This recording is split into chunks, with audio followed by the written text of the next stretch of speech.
Sarap ng ulam namin lods ngayon sa hapunan. May prito na bangos, yung mga simplihan lang. Pero masarap, mapapa-extra ka talaga. Sa amay, seaweeds pa. Yun o. Sa amatis. Ayun o. Seaweeds yan lods. Galing isla yan lods. Sila kasi galing ako doon kahapon. Dinala ko kanina. Yan. Yan o. Yan, small grips. Yan ang small grips talaga lods. Yan o. Amatis, and then daing na bangos, tig-isa kami, pero okay na to sa nag-iisang talong talaga na hinarbis ko dyan sa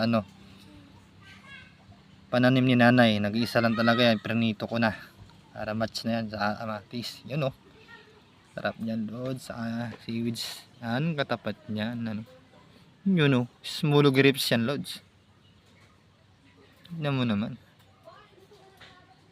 Yan ang ulam namin for 2 days. Salamat lods.